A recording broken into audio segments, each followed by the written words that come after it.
वैशाली, ये बताइए कि ये जो प्रक्रिया होती है आईवीएफ की, क्या हर कपल को करानी जरूरी होती है? In few cases it is the first line of treatment और किसी केसेस में ये एंड पॉइंट ऑफ ट्रीटमेंट या हमारा जो स्टेप वाइज ट्रीटमेंट में सबसे लास्ट ऑप्शन आईवीएफ का रखते हैं। आईवीएफ कराने से पहले कौन कौन सी जो जांच होती है, मेडिकल जांच की बात करें, करानी जरूरी होती है? देखिए, जांच जो है महिला की होती है और उसके हस्बैंड की कुछ जांचें होती है, हस्बैंड का शुक्राणु की जांच होती है। अगर खान पान की बात करें, डाइट की बात करें, तो ये कितना इम्पैक्ट करता है, इसकी सक्सेसफुल परसेंटेज कितनी बढ़ा देता है? हेल्दी डाइट है, बैलेंस डाइट है, तो डेफिनेटली आपका वेट भी सही होगा। मतलब अगर आप ओबीज हैं या एक्सट्रीमली थिन हैं तो आपका रिजल्ट अफेक्ट होता है। Welcome to C news Bharat podcast. मैं हूं रत्ना और आज हम बात करने जा रहे हैं आईवीएफ यानी कि इन विट्रो फर्टिलाइजेशन। ये एक ऐसी प्रक्रिया है जिसने हजारों कपल्स के माँ बाप बनने के सपने को साकार किया है। लेकिन क्या आईवीएफ शुरू करना इतना आसान होता है?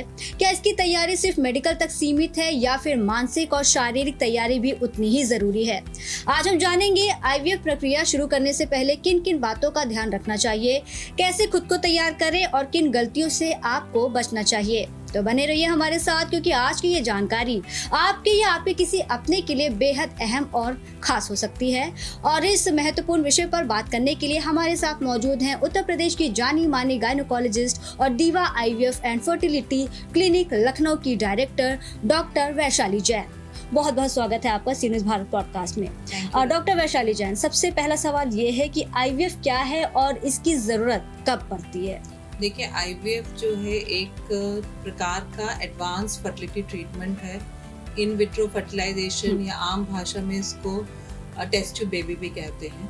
और इसमें हम क्या करते हैं कि महिला का अंडाणु मतलब एग्स और हस्बैंड का स्पर्म हम लैबोरेटरी में फर्टिलाइज करते हैं ऑप्टिमम सिचुएशंस में, और फिर उसको एम्ब्रियो जब वो बन जाता है फर्टिलाइज होने के बाद तो उसको यूट्रस में ट्रांसफर कर देते हैं। तो ये आईवीएफ एक तरह की असिस्टेड रिप्रोडक्टिव टेक्निक है और एडवांस फर्टिलिटी ट्रीटमेंट है, हम बोलेंगे जी।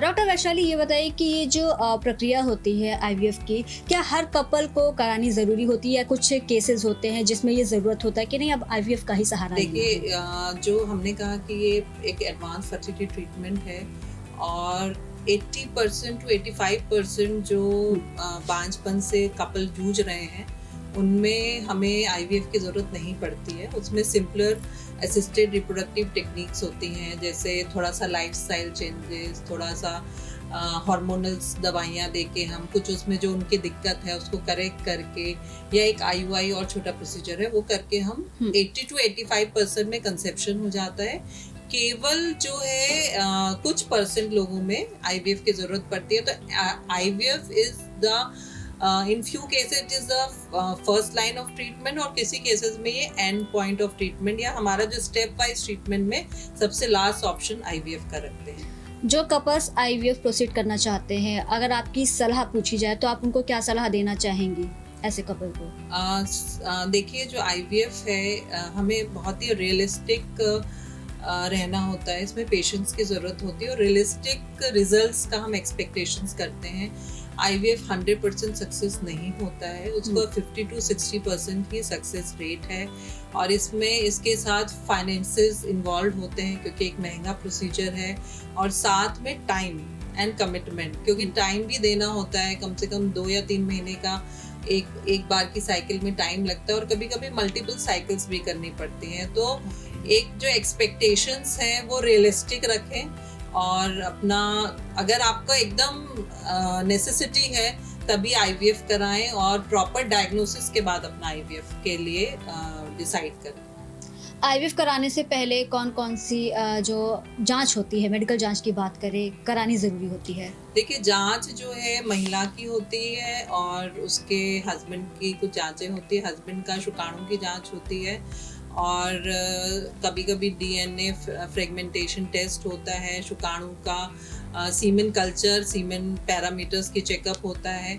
महिला का हम अल्ट्रासाउंड करते हैं, अल्ट्रासाउंड के बाद उसका कभी कभी लैप्रोस्कोपी की ज़रूरत पड़ती है, मतलब दूरबीन विधि से कुछ अगर उसके ट्यूब्स वगैरह में पानी भरा हुआ है तो वो हमें निकालना पड़ता है, हाइड्रोसेल्फिंग्स होता है तो निकालना पड़ता है, या फाइब्रॉइड्स होते हैं तो वो निकालना पड़ता है। हिस्ट्रोस्कोपी होती है जिसमें बच्चेदानी के अंदर हम दूरबीन डाल के चेक करते हैं कि जहाँ पे एम्ब्रियो आके चिपकेगा वो सही है कि नहीं है। इसके अलावा ब्लड टेस्ट होते हैं, ब्लड टेस्ट में हम उसके अंडे बनने की क्षमता देखते हैं, यानी कि एंटी मुलेरियन हार्मोन एक टेस्ट होता है जिसमें ओवेरियन रिजर्व हम चेक करते हैं, तो उसका ओवेरियन रिजर्व चेक करते हैं, एंटर फॉलिकल काउंट चेक करते हैं, और जो बेसिक थायराइड, प्रोलैक्टिन और कुछ तरह के हार्मोन्स भी हैं जो हमारे रिजल्ट को अफेक्ट कर सकते हैं, या हमें जो है कितनी डोज चाहिए दवाइयों की उसको हम उस पर डिपेंड होते हैं। तो ये सारे टेस्ट हम महिला का भी कराते हैं और पुरुष का भी कराते हैं। क्या आईवीएफ से पहले किसी भी तरीके की जो मेडिकल जांच की बात कही गई है, अगर लाइफस्टाइल की बात करें उसमें भी बदलाव ज़रूरी होता है?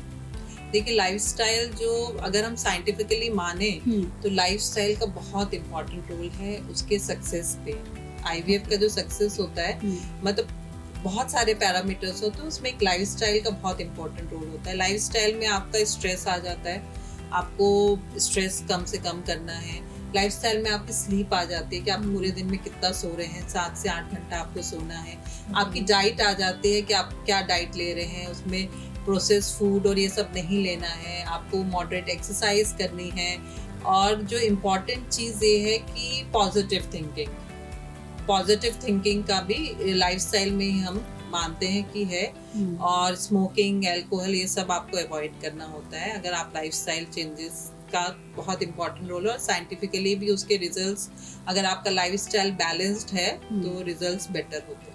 आपने डाइट की बात कही है, अगर खान पान की बात करें, डाइट की बात करें, तो ये कितना इम्पैक्ट करता है, इसकी सक्सेसफुल परसेंटेज कितनी बढ़ा देता है? देखिए, डाइट जो है डायरेक्टली तो नहीं लेकिन इनडायरेक्टली कर ही रहा है, बिकॉज अगर आपकी डाइट हेल्दी डाइट है, बैलेंस डाइट है, तो डेफिनेटली आपका वेट भी सही होगा। मतलब अगर आप ओबीज हैं या एक्सट्रीमली थिन हैं तो आपका रिजल्ट अफेक्ट होता है। 19 to 25 BMI होना चाहिए, अगर उससे ज़्यादा है या कम है तो हमारे रिजल्ट्स अफेक्ट होते हैं। और जो है हमारा जो हम डाइट बोलते हैं उसमें एंटीऑक्सीडेंट्स की क्वांटिटी अच्छी होनी चाहिए। एंटीऑक्सीडेंट्स आपको, या ओमेगा फैटी एसिड्स जो होते हैं उसकी क्वांटिटी अच्छी होनी चाहिए, तो आपको फ्रेश फ्रूट्स एंड वेजिटेबल्स लेने चाहिए। इसके अलावा जो है आपको नट्स एंड सीड्स जो होते हैं वो एंटीऑक्सीडेंट्स और आपको ओमेगा फैटी एसिड्स दे सकते हैं। प्रोसेस्ड फूड कम से कम लीजिए, होम कुक्ड फूड खाइए और बैलेंस डाइट, तो दैट इज़ वेरी इंपॉर्टेंट, ताकि आपका वेट मैनेज रहे, आप तो सक्सेस रेट बेटर रहता है उसमें। अगर पुरुषों की बात करें तो क्या आईवीएफ से पहले कोई खास तरीके की तैयारी है जो इन्हें भी करनी चाहिए? देखिए, पुरुषों का ना 50% कंट्रीब्यूशन है सक्सेस में। हमारा अक्सर ध्यान केवल महिलाओं पे ही रहता है, लेकिन हम ये भूल जाते हैं कि अगर अंडाणु महिला का है तो शुक्राणु हस्बैंड का है, तो उसका 40 to 50% कंट्रीब्यूशन है आईवीएफ के सक्सेस में। और जिस तरह का लाइफस्टाइल हो गया है, चाहे वो महिला हो चाहे पुरुष हो, तो वो डेफिनेटली सक्सेस रेट को अफेक्ट करता है। तो पुरुषों के लिए यही सलाह है कि अगर वो स्मोक कर रहे हैं या अल्कोहल ले रहे हैं तो उसको वो बंद करें। अपनी डाइट में वो एंटीऑक्सीडेंट्स ले लें। इसके अलावा हम उनको दवाइयाँ भी प्रिस्क्राइब करते हैं जिससे कि उनका शुक्राणु की क्वालिटी इम्प्रूव हो जाए, क्वालिटी एंड क्वांटिटी इम्प्रूव हो जाए। इसके अलावा अगर वो टाइट मतलब हीट से उनका एक्सपोजर कम हो और स्ट्रेस से वो बचे, तो उनको भी तैयारी की ज़रूरत है जितनी महिला को ज़रूरत है। आईवीएफ शुरू करने से पहले अगर हम मेंटली बात करें तो मानसिक रूप से खुद को कैसे तैयार किया जा सकता है?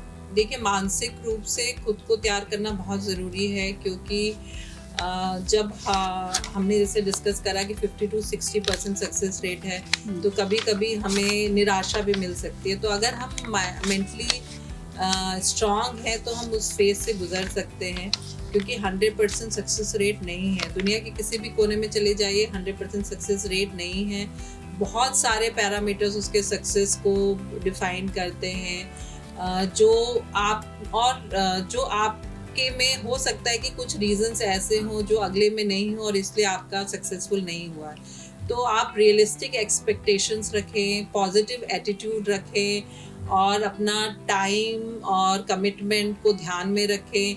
बहुत पेशेंस की ज़रूरत है इसमें, क्योंकि इसके ट्रीटमेंट में कभी कभी मतलब ऐसा नहीं है कि आप IVF सेंटर पहुंच गए, आपने आज सोचा कि मैं IVF करा लूं और आपको मतलब उसी समय तुरंत सब कुछ हो जाएगा। तो इट टेक्स टाइम। जैसे नहीं कहते लड़के की बच्चे की शादी करनी है तो अब आप लड़की ढूंढना या लड़का ढूंढना चालू करेंगे, उसके बाद होते होते धीरे धीरे तो उसी तरह से IVF उतना ड्रास्टिक नहीं होता है, लेकिन फिर भी हाँ, हमें रियलिस्टिक गोल्स रख के और रियलिस्टिक अप्रोच के साथ, प्रैक्टिकल के साथ, थोड़ा सा होप के साथ कंटिन्यू करना होता है। स्ट्रेस की बात करें अगर डॉक्टर वैशाली जैन जी, तो स्ट्रेस कितना इम्पैक्ट करता है IVF को, कितना प्रभावित करता है इसको? स्ट्रेस से हार्मोनल इम्बैलेंस हो जाता है। स्ट्रेस से आप खाना, कोई ज्यादा खाने लगता है, कोई कम खाने लगता है, तो वेट भी अफेक्ट होता है। स्ट्रेस की वजह से लोग अल्कोहल लेने लगते हैं या स्मोक करने लगते हैं,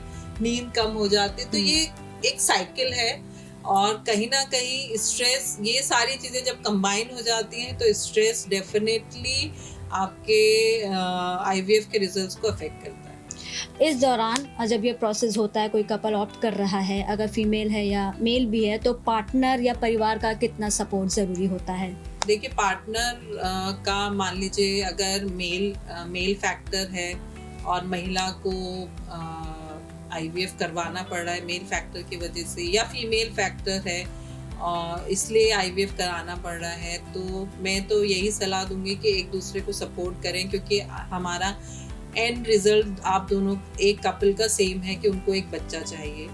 और फैमिली का सपोर्ट इज इक्वली इम्पॉर्टेंट। अगर आपकी फैमिली सपोर्ट नहीं कर रही है तो वो एक दुखद चीज़ है, लेकिन उसमें ये है कि पार्टनर्स को तो एक दूसरे को बहुत सपोर्ट करना चाहिए, क्योंकि इससे मेंटल स्ट्रेस कम हो जाता है और एक दूसरे को टाइम देना चाहिए इस चीज़ के लिए। जो IVF है उसके पूरे प्रोसेस की बात करें तो ये कितना लंबा जाता है, कितना टाइम लगता है? देखिए, IVF का प्रोसेस हमने 2 पार्ट्स में डिवाइड करा। पहले 1 महीने में हम महिला को कुछ इंजेक्शंस देते हैं जो 10 से 15 दिन चलते हैं, और वो इंजेक्शंस के बाद उसको बेहोशी में अंडाणु बाहर निकालते हैं और उसको फर्टिलाइज करके, लेबोरेटरी में फर्टिलाइज करके 3 से 4 दिन में एम्ब्रियो डेवलप हो जाता है। 5 दिन लगते हैं यूजुअली।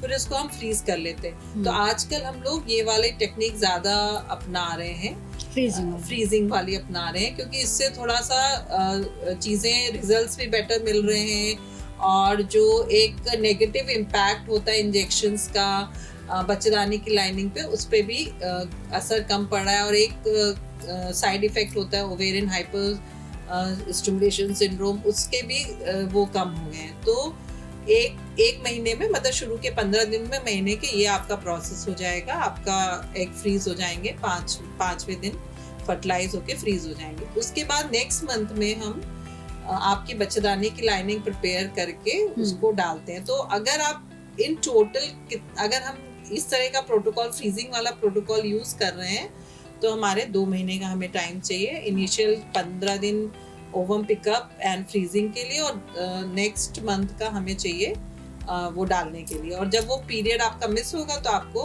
प्रेगनेंसी कंफर्म हो जाएगी। तो मतलब 2 मंथ्स का आप ये मान के चलिए।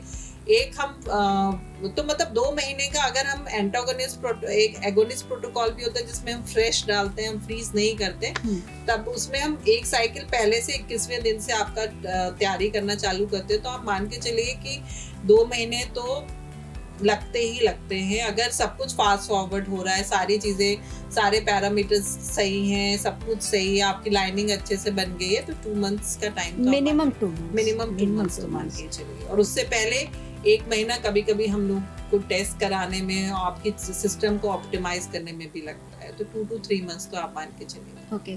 क्या IVF जो है वो पहली बार में ही सक्सेसफुल हो जाता है? देखिए, सक्सेस रेट जो है 50 to 60% है। फर्स्ट टाइम किसी भी टाइम 50 to 60% है। और जो सक्सेस है वो बहुत डिपेंड करता है कि आपका खुद का क्या बॉडी कैसी है आपकी, है ना। किसी महिला में फर्स्ट टाइम में होगा, किसी महिला में दूसरी बार में होगा, उसके क्या पैरामीटर्स है। सबसे इम्पोर्टेंट होता है age is a very important factor for the success of IVF। तो लेस देन 35 एज है तो हम मान के चलते हैं कि सक्सेस रेट इज 70%, 80% तक हम मान के चलते हैं। लेकिन जैसे जैसे एज का बढ़ती रहती है 35 एंड अबव, ये सक्सेस रेट धीरे धीरे धीरे धीरे कम होने लगता है, क्योंकि आपका ओवेरियन रिजर्व या आपके एग की क्वालिटी अफेक्ट होती है। तो उससे, और उसके अलावा फिर एम्ब्रियो की क्वालिटी कैसी है, शुक्राणु कैसे हैं, तो ये सारे बहुत सारे फैक्टर्स एक सक्सेस में करते हैं। लेकिन ओवरऑल जो एवरेज सक्सेस रेट माना गया है वो 50 to 70% माना गया है। हाँ, डेफिनेटली अगर आप सेकेंड टाइम कराते तो सक्सेस रेट थोड़ा और बेटर हो जाता है, अगर हम वो सारी चीजें करेक्ट कर लेते जो फर्स्ट टाइम हमने अफेक्ट हुई थी। आईवीएफ के दौरान क्या नॉर्मल रूटीन जो होता है उसे कंटिन्यू किया जा सकता है या नहीं? Very very valid questions. मतलब मेरे पास पेशेंट्स आते हैं और कहते हैं मैडम अब तो हमें रेस्ट ही करना। नहीं, बिल्कुल ऐसा कुछ नहीं है। सारी चीजें एक कृत्रिम तरीके से हुई है, लेकिन सारी चीजें नेचुरल है। मतलब अगर हम एम्ब्रियो भी डाल रहे हैं तो वो एम्ब्रियो नेचुरल है, ठीक है, हमने उसको लेबोरेटरी में प्रोसेस करा है, तो आपको बिल्कुल bed rest, strict bed rest की जरूरत नहीं है। लाइट वर्क आप कर सकते हैं। हाँ, हैवी वेट और एक्सर्शन आपको अवॉइड करना है। वो तो हम पेशेंट को वैसे भी, जो भी पेशेंट महिला एक नेचुरल तरीके से भी प्रेग्नेंट होती है उसको भी हम बोलते हैं कि आप लाइट वर्क ही करिए, एक्सेसिव हैवी वर्क मत करिए। दूसरा जो है, अगर आपकी प्रेगनेंसी नॉर्मल चल रही है, हाँ इसमें थोड़ी सी दवाइयाँ हमें शुरू के 3 महीने एक्स्ट्रा देनी पड़ती हैं टू सपोर्ट द प्रेगनेंसी। उसके अलावा कोई भी बेड रेस्ट की जरूरत नहीं है। आप अपना रूटीन वर्क करिए, हैवी वर्क अवॉइड करिए। तो ये मिथ है कि आईवीएफ के बाद बेड रेस्ट करना पड़ता है। एक नॉर्मल नेचुरल प्रेगनेंसी की तरह करना पड़ता है। हाँ, इस दौरान अगर कोई कॉम्प्लिकेशन डेवलप हो जाता है तो वो, चाहे वो नॉर्मल प्रेगनेंसी में कोई कॉम्प्लिकेशन डेवलप हो, उसको हम वैसे ही मैनेज करते हैं जैसे एक नॉर्मल प्रेगनेंसी को मैनेज करते हैं। जो आईवीएफ होता है, अगर इसके संभावित साइड इफेक्ट्स की बात करें तो क्या हो सकते हैं? देखिए, साइड इफेक्ट्स एज सच तो बहुत ही टेम्पररी प्रोसेस है। जैसे हमने 10-11 दिन के इंजेक्शन दिए हैं तो उससे थोड़ा ब्लॉटिंग, नोजिया, थोड़ा इंजेक्शन की साइड पे थोड़ा सा इन्फ्लेमेशन या ब्लैकिश स्पॉट्स वगैरह हो जाते हैं। तो बहुत टेम्पररी टाइप का कुछ साइड इफेक्ट्स होते हैं, मोमेंट्री साइड इफेक्ट्स होते हैं। और उसके बाद जब हम एम्ब्रियो ट्रांसफर करते हैं तो उसमें जो भी दवाइयाँ देती है वो इतनी सेफ होती है कि वो प्रेगनेंसी में जो दवाइयाँ दी जाती है वो इतना सेफ होती है कि वो बच्चे के लिए जब सेफ है तो आपके लिए तो बिल्कुल सेफ है। तो बहुत ही रेयरली कोई कॉम्प्लिकेशंस होते हैं। एक ओवेरियन हाइपर स्टिमुलेशन सिंड्रोम होता है, वो भी आजकल 0 हो गया है, क्योंकि हम सारे साइकिल्स 90%, मतलब एवरी साइकिल हमारी फ्रोजन साइकिल होने लग गई है इस तरह की महिलाओं में। एक मल्टीपल प्रेगनेंसी एक साइड इफेक्ट बोलेंगे। अब वो कुछ लोग चाहते भी हैं कि डॉक्टर साहब जुड़वाई डाल दीजिए, एक ही बार में हमारा काम खत्म हो जाए। तो वो मल्टीपल प्रेगनेंसी वाला, ट्विन प्रेगनेंसी, आज वो थोड़ा सा मैं मानूंगी कि एक साइड इफेक्ट है, क्योंकि हम to improve the results of IVF हम डबल अभी भी डाल रहे हैं, जबकि विदेशों में तो अब सिंगल एम्ब्रियो ट्रांसफर ही हो रहा है।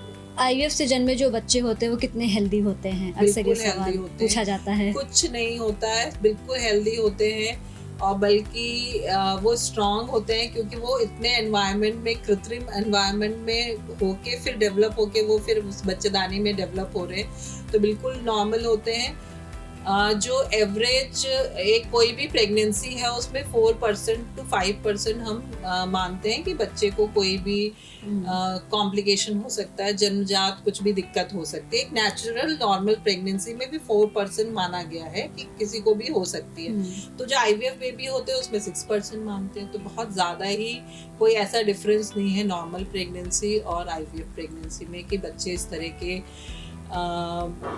कुछ एबनॉर्मल पैदा होंगे। और बल्कि कभी कभी कुछ केसेस में हम आईवीएफ करवाते हैं जिन महिलाओं के एबनॉर्मल बच्चे पैदा हो रहे हैं, क्योंकि हम उनका जेनेटिक टेस्ट करके, एम्ब्रियो जो होता है उसका हम जेनेटिक टेस्ट करके और फिर वो बेबी ट्रांसफर करते हैं। जैसे डाउन सिंड्रोम है या फिर उनको कोई सिंगल जीन डिसऑर्डर है, तो जो जेनेटिक डिसऑर्डर वाले पेरेंट्स होते हैं उनमें तो हम प्रेफर करते हैं आईवीएफ करना, बिकॉज हम उनको उस एम्ब्रियो को पहले से चेक करते हैं और जो एम्ब्रियो सही होता है उसको फिर हम फर्टिलाइज। मतलब बच्चेदानी में डालते हैं। तो कभी कुछ कुछ केसेस में तो इंडिकेशन ही है कि आपको आईवीएफ करना है इन केसेस। ओके, जैसा आपने ये एक केस बताया है कि आप लोग खुद इस चीज को सजेस्ट करते हैं कि अगर ऐसी कोई कंडीशन है, जेनेटिक डिसऑर्डर्स होते हैं जो हेरिडिटरी होते हैं, मतलब मदर से फादर में ट्रांसफर, मदर से बच्चे में, मतलब मदर फादर में कुछ जेनेटिक प्रॉब्लम होती है जो आपके ट्रांसमिट हो सकते हैं बेबीज में। तो उसमें हम जेनेटिक टेस्ट, मतलब एम्ब्रियो होता है उसका, फिर हम जेनेटिक टेस्टिंग करके और फिर ट्रांसफर करते हैं, तो उसमें तो इंडिकेटेड ही करते हैं। ओके, अगर इस पूरे प्रोसेस की बात करें तो खुद को मोटिवेटेड और पॉजिटिव कैसे बनाए रखा जा सकता है? देखिए, सबसे अच्छी चीज तो ये है कि आपको एक उम्मीद दिख रही है, कहीं पे आपके पास कोई भी आज से अगर 20 साल पहले कहें तो बहुत ऑप्शंस कम थे, है ना।